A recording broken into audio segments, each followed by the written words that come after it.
This YouTube channel does not promote any violent, harmful, or illegal activities. All content provided by this channel is meant for an educational purpose only.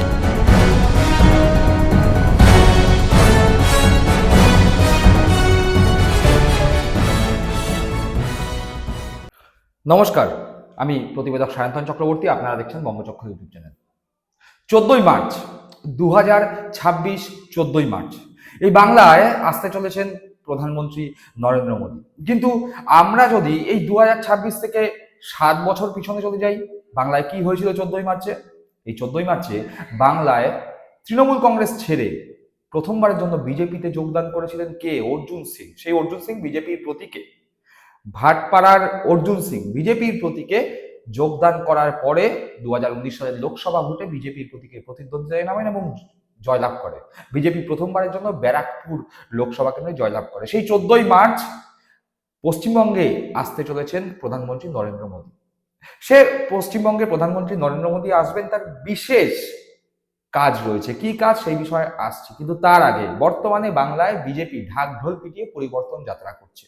উত্তর থেকে দক্ষিণ, পূর্ব থেকে পশ্চিম, বিভিন্ন জেলা থেকে পরিবর্তন যাত্রা বেরিয়েছে বিজেপির। এবং পরিবর্তন যাত্রার যেখান থেকে শুরু হচ্ছে সেখানে যেরকম সভা হচ্ছে, পরিবর্তন যাত্রা যেখানে পৌঁছাচ্ছে সেখানেও সভা হচ্ছে। লক্ষ্য একটাই, এই সমস্ত পরিবর্তন যাত্রা আগামী 14ই মার্চ ব্রিগেডের ময়দানে এসে শেষ হবে।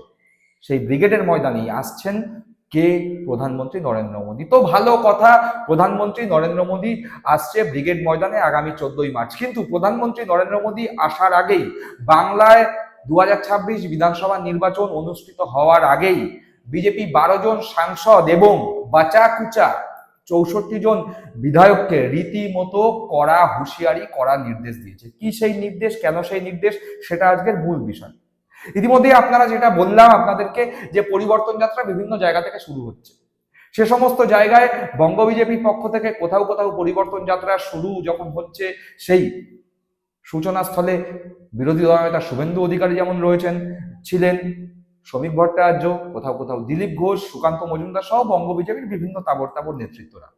যদিও কেন্দ্রীয় বিজেপিরা কোনোদিনই বঙ্গ বিজেপির বাঙালি নেতৃত্বদের খুব একটা ভরসা করে না, তাই প্রত্যেকটি বঙ্গ বিজেপির নেতারা যেরকম রয়েছেন এই পরিবর্তন যাত্রা সূচনা করবার জন্য, সেখানে কেন্দ্রীয় বিজেপির পক্ষ থেকে বিভিন্ন রাজ্যের নামজাদা তাবড় নেতাদের যেমন পাঠানো হয়েছে বিভিন্ন রাজ্যের বিজেপি শাসিত রাজ্যগুলোর মুখ্যমন্ত্রীদের, কোথাও কোথাও প্রাক্তন মুখ্যমন্ত্রী, অর্থাৎ বিজেপি শাসিত রাজ্যগুলোর প্রাক্তন মুখ্যমন্ত্রী যেমন ত্রিপুরার বিপ্লব দেবদের মতো লোকদেরও পাঠানো হচ্ছে এই পরিবর্তন যাত্রা সূচনা করার জন্য। কিন্তু সেই পরিবর্তন যাত্রার সূচনা লগ্নে আমরা কি দেখতে পাচ্ছি? যে দৃশ্য আসছে সেই দৃশ্য অতি শোচনীয়, অন্তত পক্ষে এই মুহূর্তে বঙ্গ বিজেপির জন্য। কেন? ইতিমধ্যেই আপনারা বিভিন্ন নিউজ মিডিয়ায় এবং সোশ্যাল মিডিয়ায় দেখেছেন যে বিজেপির পরিবর্তন যাত্রা রীতিমতো মুখ থুবড়ে পড়েছে। লোক নেই মঞ্চে, প্রচুর লোক, কিন্তু তাদের কথা, তাদের ভাষণ শোনার জন্য মঞ্চের সামনে যে নির্দিষ্ট চেয়ার রয়েছে সেই চেয়ার ভরেনি। প্রায় 1/3 চেয়ার ফাঁকা রয়েছে বিভিন্ন সভায়, বলা যায় অধিকাংশ সভাতেই 1/3 চেয়ার ফাঁকা রয়েছে। তার উপর মিঠুন চক্রবর্তী, বাংলার গর্ব যাকে বলা হয়, সেই মিঠুন চক্রবর্তী ঢাক ঢোল পিটিয়ে বিজেপিতে যোগদান করেছিলেন। তৃণমূল কংগ্রেস ছেড়ে, বলা হয় নিজের ছেলে যে ধরনের ধর্ষণ কাণ্ডে ফেসে ছিল, সেই ধর্ষণ কাণ্ড থেকে ছেলেকে বাঁচানোর জন্যই বিজেপিতে যোগদান করেছিলেন। সেই মিঠুন চক্রবর্তী পর্যন্ত কলকাতার যে বিজেপির পরিবর্তন সভা, সেই সভায় লোক না হওয়ার আশঙ্কায় যাননি, বরং তিনি হাওড়ার আমতায় গিয়েছিলেন পরিবর্তন সভায়।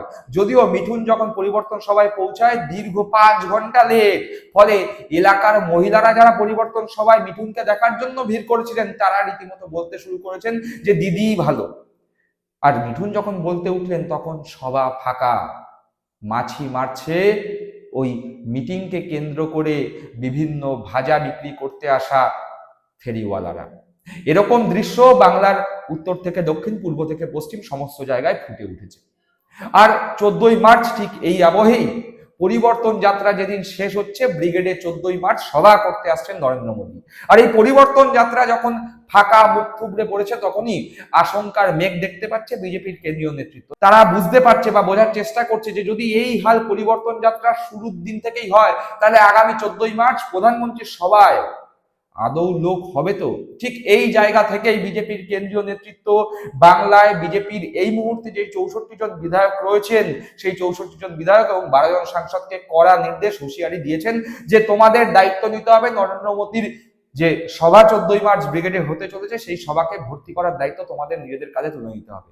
প্রত্যেকটি বিধানসভা এবং লোকসভা এরিয়া যে সমস্ত জায়গা থেকে বিজেপির জনপ্রতিনিধি রয়েছে, সেই সমস্ত জায়গা থেকে বেশি সংখ্যক করে লোক এনে ব্রিগেডের ময়দান ভরাতে হবে। তাহলে নরেন্দ্র মোদীর সামনে নিজেদের মান সম্মান বাঁচাতে থাকবে। এই বাংলার দায়িত্বে কেন্দ্রীয় বিজেপির পক্ষ থেকে যে সমস্ত নেতারা দায়িত্ব রয়েছে তারা, এমনকি বিজেপির অন্দরমহল সূত্র থেকে যে খবর পাওয়া যাচ্ছে, সেই সূত্র মারফত যা জানতে পারছি, সেখানে বলা হচ্ছে বিজেপির কেন্দ্রীয় নেতৃত্ব তথা বঙ্গ বিজেপির রাজ্য নেতৃত্বরা উত্তরবঙ্গের ওপর বেশি নির্ভরশীল। তারা বুঝতে পেরে গিয়েছে দক্ষিণবঙ্গ অর্থাৎ মালদা, মুর্শিদাবাদ, বাঁকুড়া, পুরুলিয়া, মেদিনীপুর, পশ্চিম মেদিনীপুর, বীরভূম, উত্তর 24 পরগনা, দক্ষিণ 24 পরগনা, হাওড়া, হুগলি, কলকাতা, এই সমস্ত জেলা থেকে সে অর্থে বেশি সংখ্যক মানুষ ব্রিগেডের সবাই আসবে না, বরং বিজেপির আভ্যন্তরীণ মহল মনে করছে যে উত্তরবঙ্গে তুলনামূলক বিজেপি শক্তিশালী, তাই উত্তরবঙ্গের যে সমস্ত বিধায়ক এবং সাংসদরা নির্বাচিত হয়েছেন তাদের ওপর রীতিমতো কড়া নির্দেশ গেছে যে যত বেশি সংখ্যক মানুষকে তারা নিয়ে আসতে পারবে ততই বেশি নাম্বার তাদের উঠবে। এমনকি কোনো কোনো ক্ষেত্রে এরকম নির্দেশ বা হুঁশিয়ারিও জারি হয়েছে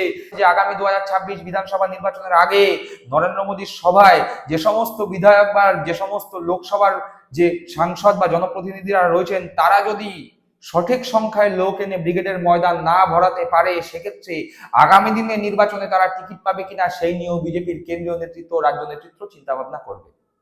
ইতিমধ্যেই আপনারা জানেন যে বিজেপির যে 64 বিধানসভায় জিতেছিল বা যে সমস্ত 64টি বিধায়ক রয়েছে তাদের অধিকাংশই উত্তরবঙ্গ থেকে, এবং 12 জন সাংসদ, এই 12 জন সাংসদের ওপর রীতিমতো প্রেসার ক্রিয়েট করা হচ্ছে। বেসরকারি সংস্থাগুলোর বসরা যেরকম প্রেসার ক্রিয়েট করে, টার্গেট বেঁধে দেওয়া হয় এবং সেই টার্গেট পূরণ করার জন্য রীতিমতো প্রতিদিন চাপ দেওয়া হয়, ঠিক একই রকম চাপ বিজেপির জনপ্রতিনিধিদের ওপর দেওয়া হচ্ছে। লোক যদি না হয় নরেন্দ্র মোদীর সভায় রীতিমতো মুখ থুবড়ে পড়বে বঙ্গ বিজেপির রাজ্য নেতৃত্ব তথা কেন্দ্রীয় নেতৃত্ব, যারা বঙ্গ বিজেপির দায়িত্বে এই মুহূর্তে এই রাজ্যে রয়েছেন। ফলতই বেশ টেনশনে বঙ্গ বিজেপির রাজ্য তথা কেন্দ্রীয় নেতৃত্বরা। আর ইতিমধ্যেই বঙ্গ বিজেপির কেন্দ্রীয় নেতৃত্বরা বুঝে নেওয়ার চেষ্টা করছে যে মোদীর সভায় কত সংখ্যক লোক হয়, সেই লোকের উপর ভিত্তি করে বঙ্গ বিজেপির কেন্দ্রীয় নেতৃত্ব যারা দায়িত্বে রয়েছেন তারা বোঝার চেষ্টা করছে সংগঠন আসলে কতটা শক্তিশালী। যে হুঙ্কার বারে বারে শ্রমিক ভট্টাচার্য থেকে শুরু করে সুকান্ত মজুমদার, দিলীপ ঘোষরা ছাড়ছেন যে তৃণমূল চলে গেছে, এসআইআর হোক অথবা না হোক, কেন্দ্রীয় বাহিনী দিয়ে ভোট হোক অথবা না হোক, রাজ্য পুলিশ দিয়ে ভোট হলেও নাকি তৃণমূল চলে গেছে, যেই বার্তা শ্রমিক ভট্টাচার্য বারবার দেওয়ার চেষ্টা করছে, সেই বার্তা কতটা আসলে ঠিক তার প্রমাণ পাওয়া যাবে ওই ব্রিগেডের ময়দানে। যদিও বিজেপি সূত্রের খবর শ্রমিক থেকে শুরু করে সুকান্ত, শুভেন্দু থেকে শুরু করে দিলীপ সবাই এই বার্তা দিচ্ছে নিচু তলায় বিজেপি কর্মীদের মনোবল যাতে ভেঙে না যায় তার জন্য। কিন্তু যে তথ্য বিজেপির অভ্যন্তরে উঠে এসছে বিভিন্ন বুথ স্তর থেকে, সেই তথ্য বিজেপির জন্য অত্যন্ত হৃদয় বিদারক। প্রায় 70,000-এর কাছাকাছি বুথে বিজেপির সংগঠন নামক কোনো বস্তু নেই, এমনকি 50,000-এর বেশি বুথে বিজেপি ঠিকঠাক এজেন্ট বসানোর মতো লোক খুঁজে পাচ্ছে না। ফলে 2026 বিধানসভা নির্বাচনের আগে নরেন্দ্র মোদী ব্রিগেডে সভা করতে আসলে সেই সভায় আদৌ লোক হবে তো? চিন্তায় বঙ্গ বিজেপি। দর্শক বন্ধুরা, আপনারা কি মনে করছেন এই বিষয়ে? আপনাদের মূল্যবান মতামত অবশ্যই কমেন্ট বক্সে কমেন্ট করে জানাবেন। সকলে ভালো থাকবেন, সুস্থ থাকবেন। জয় হিন্দ, বন্দে মাতরম।